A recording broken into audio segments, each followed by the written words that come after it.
CoffeePods, a podcast of the Acorn Christian Healing Foundation, exploring what's happening in the world through the lens of Christian healing.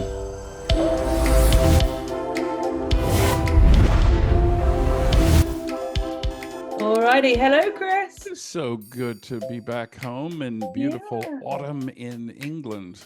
It is beautiful, isn't it? It's we're very blessed.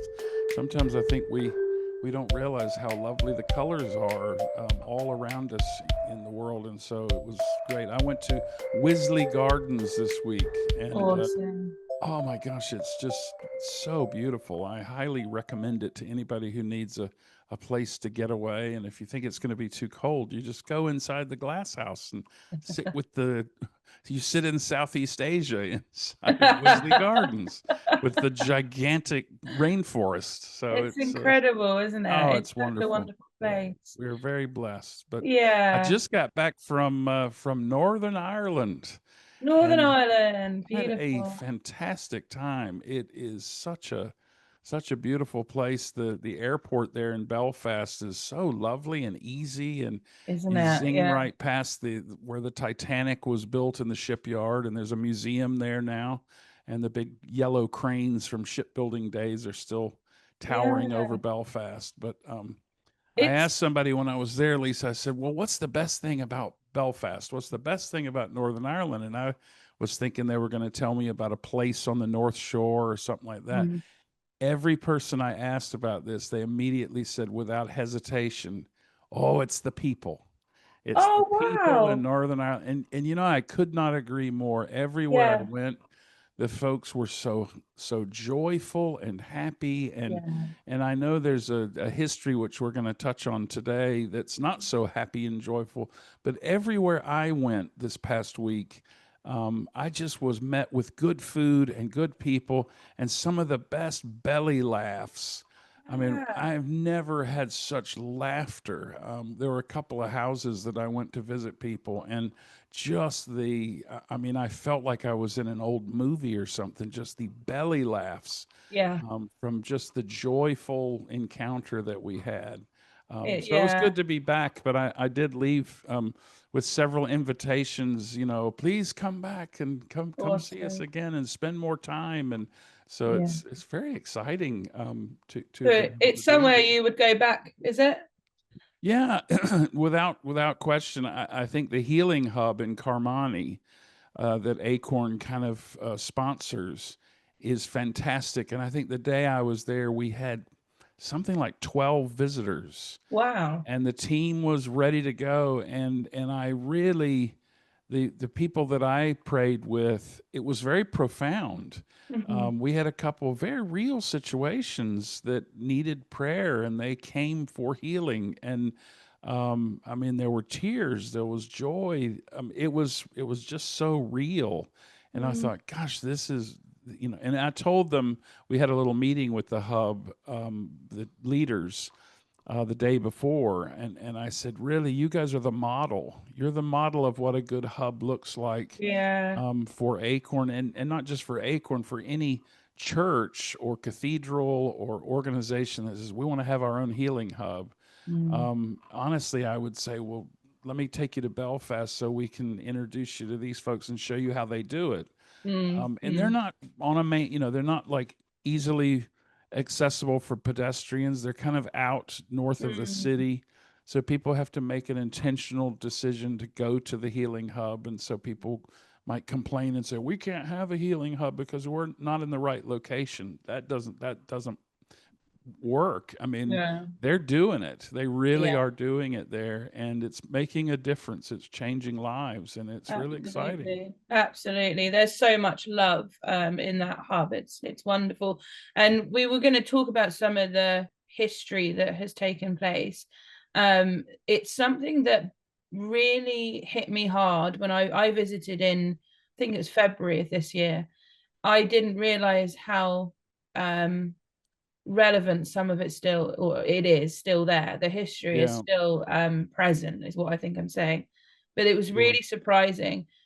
You're a bit of a history buff, so I think it would be good for us to maybe go through some of that for people who just don't know really anything about Northern Ireland. Yeah, who would have thought that this gigantic wall, which is I don't know how many miles it is long in the middle of Belfast. There's a wall called the Peace Wall, but it's this giant wall that kind of reminded me of the Berlin Wall years ago. That it's basically a wall that divides the people of the different viewpoints. So typically you have the Catholic side of the wall and the Protestant side of the wall.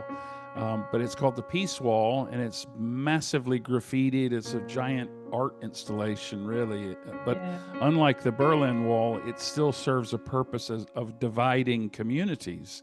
So even though it talks of peace, you do feel the tension when you walk down there, and you kind of find yourself looking at the history, which is recent history, where people have died and where the struggles have happened. And of course, it's not called a war over there, it's called the Troubles. And so whenever you're around the city, you speak of the Troubles.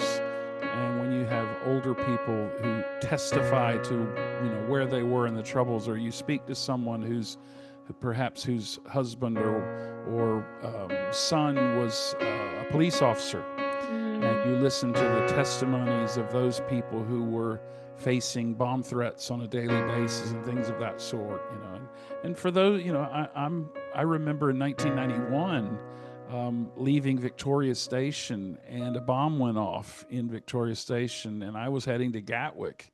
Wow. And so this is fresh history. Some of the atrocities that happened in the name of bringing peace about in Northern Ireland. So maybe I should go through, because there are a lot of people, that really don't know the history of Northern Ireland, or at least the recent history. And so they just kind of look at it as if you're an American, you look at it and think, well, the British took America and then we kicked the British out. And so they look at Ireland in kind of the same way, and they see Ireland and Northern Ireland as one place. And they don't see the nuances of that, and how there is a difference. So maybe, maybe I should just let's do a little short history of the Troubles. Yeah. Take us through it a little bit. So you had conflict and division and pain, which led to this time of trouble, which supposedly ended. There's still questions about the tension that's still there, but there was this thing called the Good Friday Agreement, which was finally signed in 1998. So it's not that long ago. 10th of April, 1998, the Good Friday Agreement was signed, and that was supposed to kind of end the Troubles.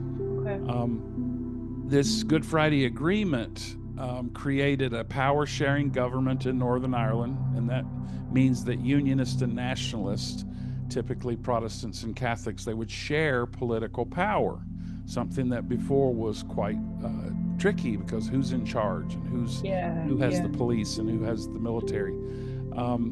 The confirmation in the Good Friday Agreement that Northern Ireland is still a part of the UK. There's so many people to this day who don't actually realize that Northern Ireland, not Ireland, the Republic, but Northern Ireland is still very much a part of the United Kingdom. Now that could change, and that was one of the discussion points when I was over there. There is talk of a referendum, of an attempt to reunite with the Republic of Ireland. Again, that would take a lot of votes, and it would create a lot of controversy, I believe. There were lots of cross-border institutions set up that improved cooperation between Northern Ireland and the Republic of Ireland. But Republic of Ireland still uses euros. It's still very much a country of its own. When I flew into Belfast, I didn't go through any kind of foreign border. It was a domestic flight. That some people think, oh, wait a minute, I just went to Ireland. No, you landed in Northern Ireland. Weird, doesn't it? Yeah. The big thing the Good Friday Agreement did was call for the decommissioning of weapons and the reform of the behavior of the police, which we know through some of the amazing Daniel Day-Lewis movie, In the Name of the Father. I don't know if you remember. No. There's some amazing movies that have pointed out corruption and things like that. And there were prisoners that were being held linked to paramilitary groups that were also released as part of the Good Friday Agreement. The Good Friday Agreement also had a big thing about human rights, equality, and peaceful political dialogue rather than, throwing bombs and rocks and violence. So so that's kind of how they ended the Troubles. The Troubles themselves go way back because the population of Northern Ireland is kind of split. You have what people called loyalist or unionist. These are mostly Protestant folks, and they wish to remain part of the UK. When you walk through that part of Belfast, you often see murals on the walls, King Charles, or Queen Elizabeth. So you actually would have imagery that connects you to the United Kingdom. Oh, interesting. So if you're on the other side, you have the nationalists, or people called Republicans. These are mostly Protestant, and their color is green typically. The Protestants are orange. And the Republicans or the nationalists, they're the ones that are constantly kind of seeking that unification with the Republic of Ireland. And so there's your tension. You have one group of people who are loyal to the Crown and to the United Kingdom, and the other group who want to break away and join forces with the rest of Ireland. When I was just getting to know this whole scenario over here, I remember one of my first tastes of the Northern Ireland stuff was seeing the image of a guy named Gerry Adams. Do you remember Gerry Adams? His name does. I think I do. So he was the head of Sinn Féin, which is a political party associated with the IRA. Okay. They banned his voice on the BBC. And so when I first came to the UK, I kept seeing images of this guy speaking, and then they would overdub an Irish actor's voice. Really? Because his voice was actually banned from the BBC. Now, believe it or not, he's still alive. He's 77 years old. He's one of the only real architects of peace, one of the great leaders during the Troubles who's still living. But he is still there. He doesn't have a hugely prominent role now in governing, but he's still there and still involved. The other named people that people, if you were looking up who were the key players in this time, Martin McGuinness. A lot of people remember Martin McGuinness. He was also part of the IRA, later involved with Sinn Féin. He died in 2017. Again, he was a chief negotiator in the peace talks. He was very involved, and he and Gerry Adams, you would often see them together because they were sort of fighting for their corner, for their ideas. And then you had the great Ian Paisley. Many people, when they heard about the Northern Ireland situation, they remember the booming voice of this Presbyterian pastor, Ian Paisley, who he was part of the Democratic Unionist Party. Again, these were all political leaders who also had religious roots and connection. Now, he was really a hardline unionist, and he stood directly against Irish nationalism. And he opposed all compromises. He was a big guy, and he would stand up and speak. And so you remember these battling voices.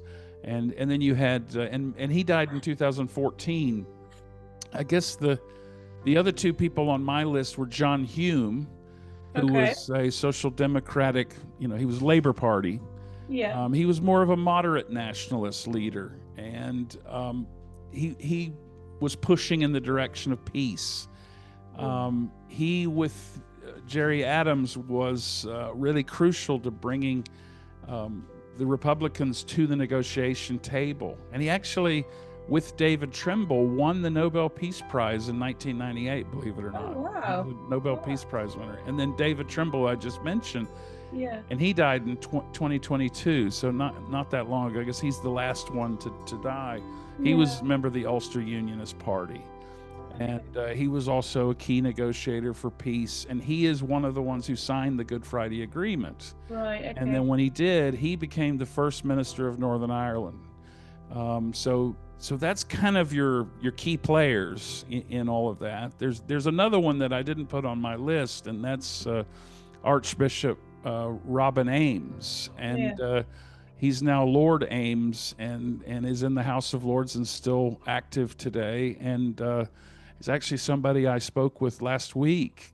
Before I went to Northern Ireland, he and I spoke, and because I really had a thought in my head that came through prayer that Acorn needs to really get more involved in its reconciliation ministry. Yes.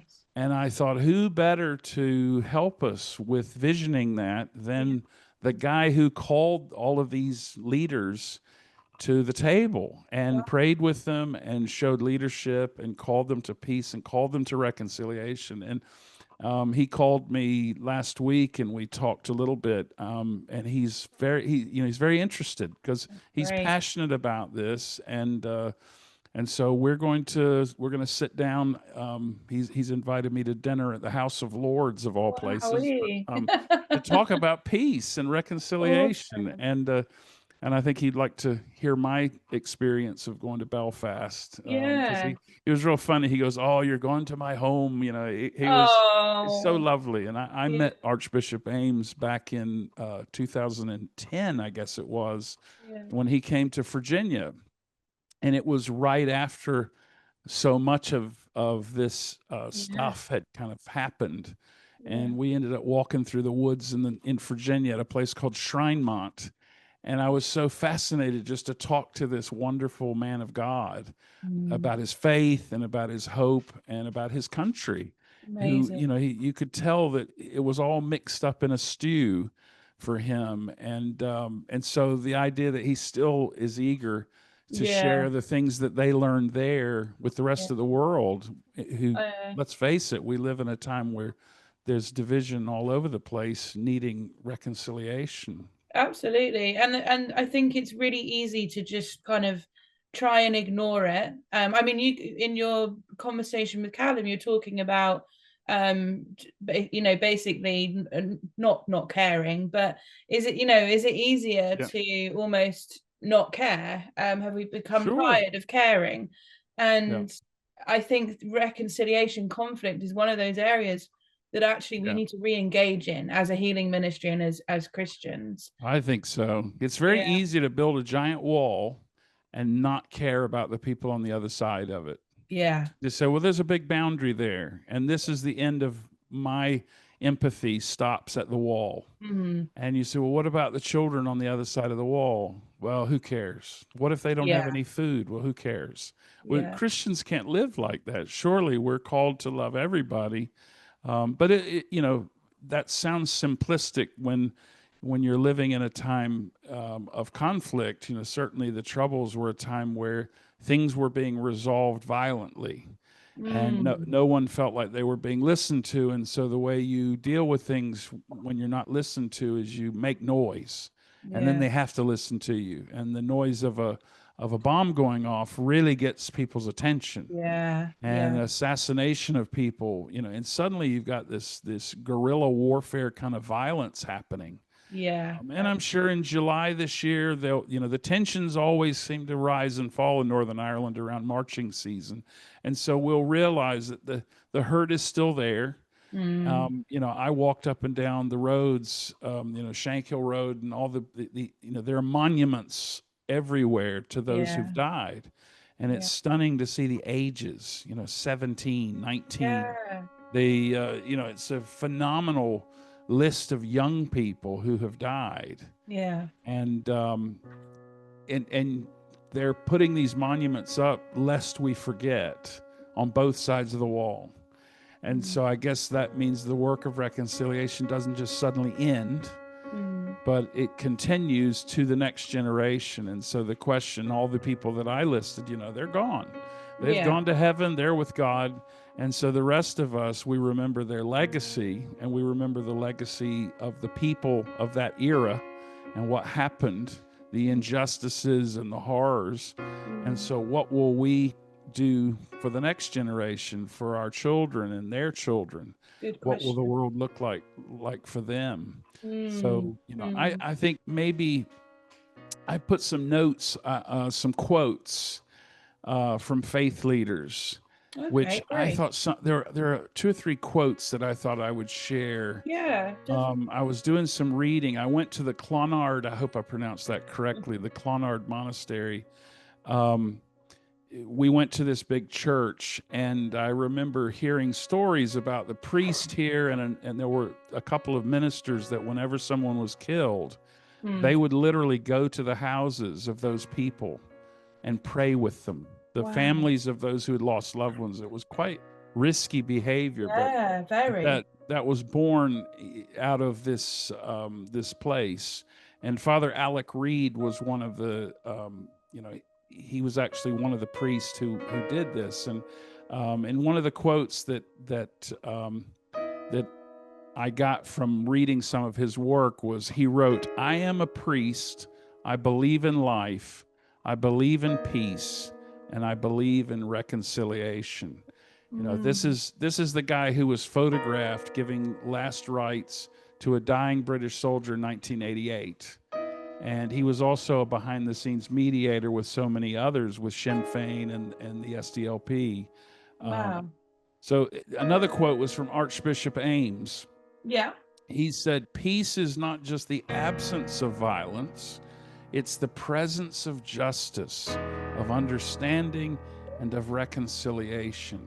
Wow. And I think that's it says so much. And then finally, Jerry Reynolds, who was also at the Clonard Monastery, he said, "We must learn to see Christ in the other, even when the other is our enemy." Woo. Oh, that's a biggie, that, isn't it? Yeah. So these are guys that, they did amazing things, and in a difficult time. And I often think, people think that they're living right now in such a difficult time. And I think we can learn from those who've lived in difficult times before us, and we know that there will be difficult times after us. Yeah, that's really helpful. And so what do we do now to build peace, to promote reconciliation, and to bring healing to a broken world? Yeah, because some of the quotes, well, all of the quotes that you've just shared, I can imagine each of these people standing up and sharing the quote in the moment, in the time where it is going to hit the hardest. And that will seem, a lot of this will seem controversial, or it will seem, who are they saying stuff like that about this situation? Yeah, how can you tell me I have to love Christ in my enemy? Wait a minute. Don't tell me that Christ is in my enemy. The enemy's the enemy. The devil's the enemy. I'm not gonna dare say that I can find Christ on the other side of that wall. Yeah. It's really, really big stuff. But as you're saying, we can learn from the people before to help now and help move forward as well. So what would you say some of the lessons are that have, come out just from the Troubles? I mean, I think that the church is called to live in a demonstrative way for people and families. Okay. And so the church should actually demonstrate the love of Jesus and the reconciliation that Jesus calls us all to. So if the church is a place of split and division and schism and all that, then the church isn't actually doing what it's supposed to do. I think the church has to address internal divisions. I think the church has to embrace diversity. That sounds controversial. Diversity of theology, diversity of tradition, whether you have a rock and roll guitar up front, or whether you have someone with a monstrance or a ciborium being elevated with the host. There are different ways that people do church. But at the end of the day, God calls us to love everybody. And I think that means that we're called to create safe spaces. I think when you see a place where there has been hostility and people talk about how it's unsafe to go to certain places, that makes me really sad, because I think surely when Christians are living out the mandate to love God and their neighbor, there is no place that should be unsafe. Anywhere we go, we find brothers and sisters. And so anywhere I go in the world that is unsafe, I find that deeply sad. And then I think, what do we need to do to fix that? What can we do to fix things like family estrangement? I still remember a funeral I did years and years ago, the early 2000s. I did a funeral, and they told me before the funeral, they said, whatever you do, don't let these family members, don't let these brothers get together, because they're going to fight each other in the funeral home. And I thought, okay, so I've heard that from this person, and I heard it from another person, and then someone whispered in my ear the day of the funeral, whatever you do, keep the boys apart. And the funeral director himself even came over before the service, and he said, I've had trouble. Be careful. This could blow up, and we don't want to have to call the police. And I'm thinking, what about Jesus? Yeah. And I still remember to this day those who were at that funeral. I won't mention names or anything, but those who were at that funeral and saw this know that this really happened. I stood next to the coffin, and I put my hand on the coffin, and I said, the one thing that I knew for a fact was what their mother wanted me to say to them. And I called the three of them to the front of the church. And everybody, you literally could hear people were like, no, Chris, no. Don't do it. Don't go there. I called them to the front, and we had like a little huddle. It was almost like being a football coach in that moment. And I had these three boys, and they were good men. They were good fathers and good husbands. But boy, they were just fighting with each other. And I said, your mother loves you. And I went on a little bit, and then I said, and the one thing she told me before she died was that her prayer was that you three boys would love each other. I said, that's the greatest gift you could give your mama. Yeah. I kid you not. It was like the dam burst. There were tears. The boys hugged each other. Everybody in the congregation began crying. It was glorious. Yeah. The Holy Spirit moved, and it was, and I thought, that's my only, I've got a few other stories like that, but that's my only frame of reference where I can talk about reconciliation that's powerful, where you see the Holy Spirit move in a situation where suddenly enemies become brothers. Wow. And you think they're not going to fight now. They're going to fight for each other for the rest of their lives. Yeah. And so in that moment in the liturgy, think a funeral liturgy, there we are commending her soul to Almighty God. And in that moment, healing can come to a warring family. And, the church is the same. There are church people that fight each other and disagree. There are tensions. There are people saying some ugly things right now in the global church. Ugly things about other people because they have theological differences. I don't care if you have theological differences with other people. That doesn't give you a right to be nasty and ugly and start calling people names. Yeah. I mean, I turn YouTube on, and I see some of the stuff that's out there pretending to be Orthodox Christianity, and it's just ugliness. Yeah. Just ugly. Sit down with somebody you disagree with and love them and listen to them, but don't be nasty and snipe at them. But and you're spot on, because you can then see how people will think that the church is not a safe space for them to find reconciliation or healing or community, whatever it might be. Also, there is a real importance of spiritual discipline, isn't there? Things like prayer, confession, you mentioned liturgy as well, hospitality. Those are all things that I think draw us into and invite others into the love of God. Yeah. 2 Corinthians 5 says, God has given us the ministry of reconciliation. That means God himself has told us that we're not just to go and make disciples of all nations, but we're also to go and bring people together who have fallen apart.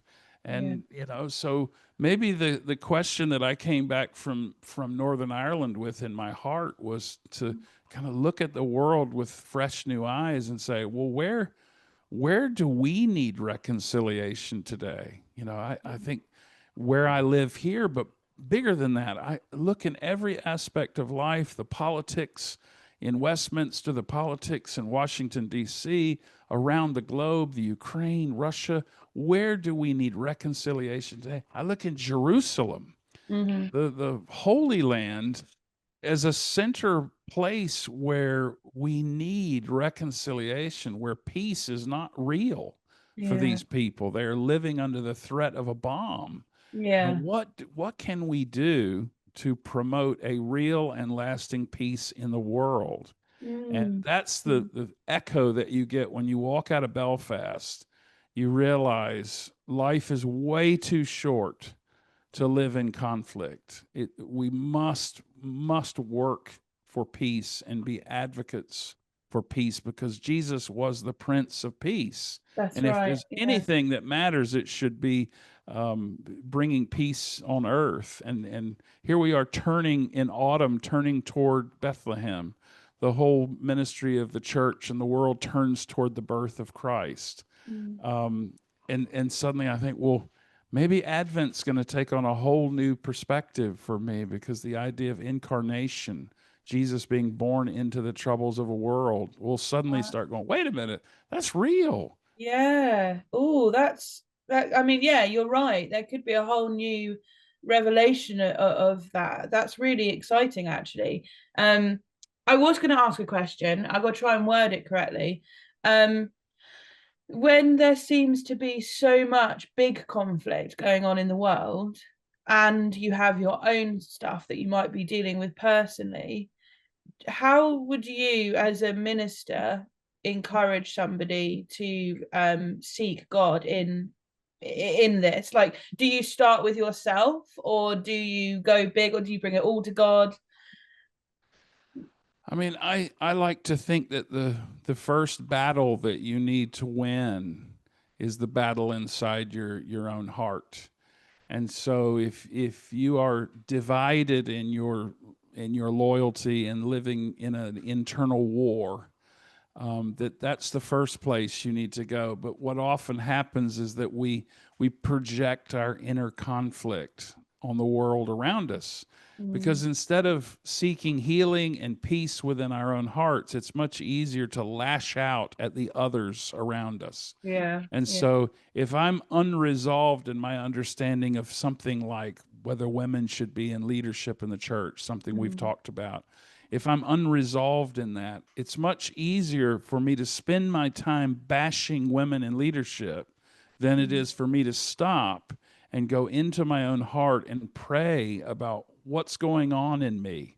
What is, maybe that's where you are in your walk with God, and that you just can't reconcile women in pastoral leadership. Maybe that's just something theologically that will never work for you. But when that reality turns into a need to destroy people around you who don't share the same ideas, then that becomes problematic, I think. And again, there is an arrogance in people who suddenly think I'm right and you're wrong, and I know I'm right, and I'm going to preach what I know to be true. Now, I believe that there's a place for speaking of the truth of Jesus Christ, but how you experience God and transformation and salvation and all of these things, I'm not going to say I can prescribe how every human being is going to be impacted by the Holy Spirit. So that's where the wiggle room is. Now, you're asking, well, what do you do? Well, I mean, a broken self turns into a broken home, which turns into a broken community, which often can look like a broken church. Yeah. And all of these broken places can cause collateral damage to other people that are nearby. So the best way to fix things is to have a centered self who loves God and is rooted in prayer, which turns into a family of people who make an effort to love each other and live sacrificially. And that turns into a community that looks loving and selfless and generous, which turns into a church that's excited and alive and rooted in Jesus, which turns into a world that's filled with people who are spending extra time making a difference in the lives of other people who live on the other side of the walls that the world has created. It's amazing. Yeah. That really does give hope, because I can see that being possible. And I hope for those of you listening that some of what Chris has shared and we've talked about, as you're listening, you can see the hope that is there because of the love of God. Wonderful. And we work for an organization called Acorn. What happens if you plant an acorn? What does it do? It turns into a tree. Exactly. It grows and it expands and it creates other acorns that grow into other trees and they produce a harvest. And so, maybe that's the message, that we just have to be faithful and not follow we have to be the salmon that's willing to swim up the stream of negativity and say, I refuse to go downstream because it's easy.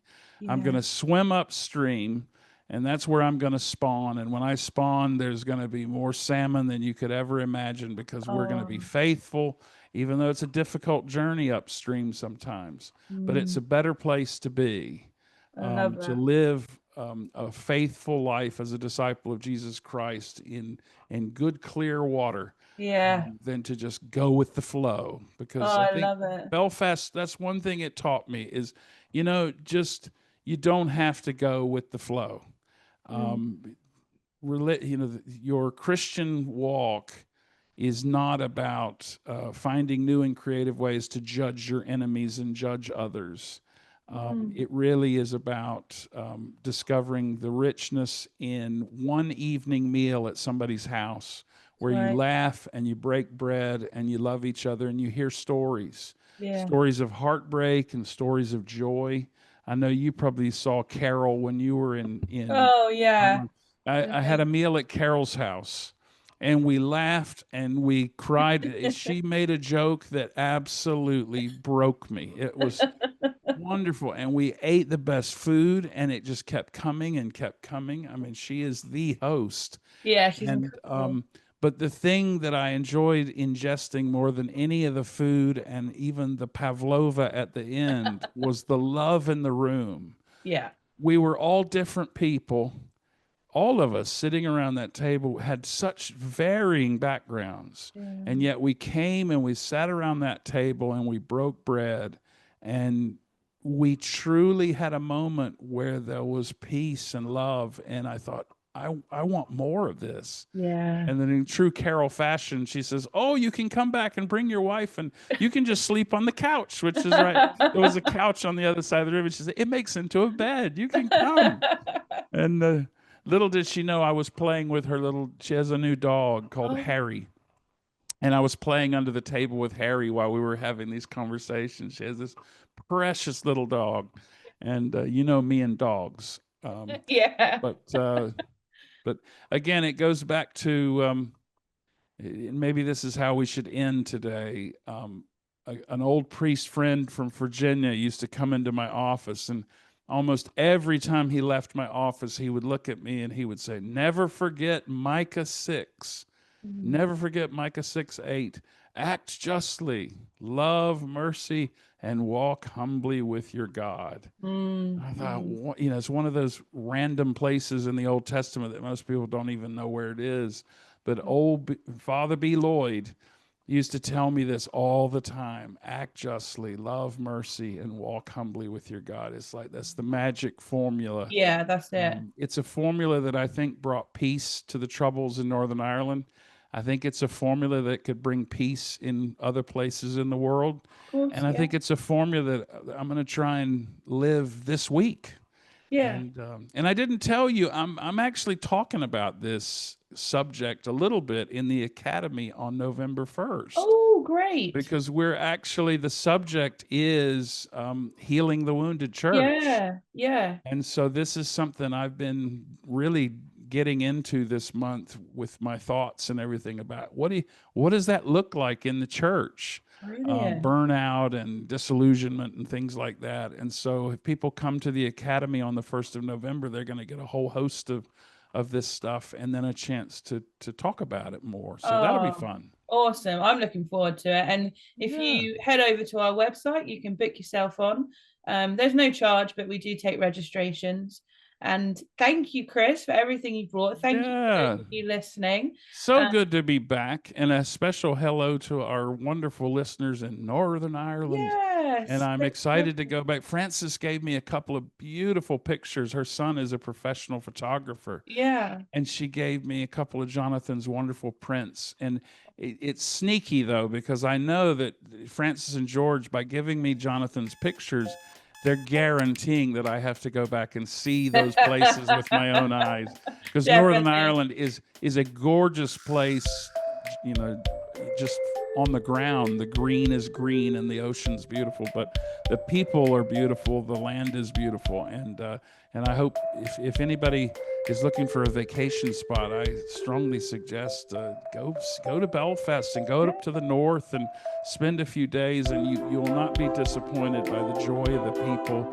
And stop by Carmani Parish and say hi to Reverend Andy, who is just an absolutely wonderful pastor. He hosted me at his house with his wife, and they were just so generous to me, fed me, and took such good care of me. And what a pastor's pastor is. That's it. Andy. Yeah, that's it. Wonderful. Well, the last thing we're going to say, because we always end on it, is do not forget to like, follow, and subscribe. Wow, enjoy the rest of your week.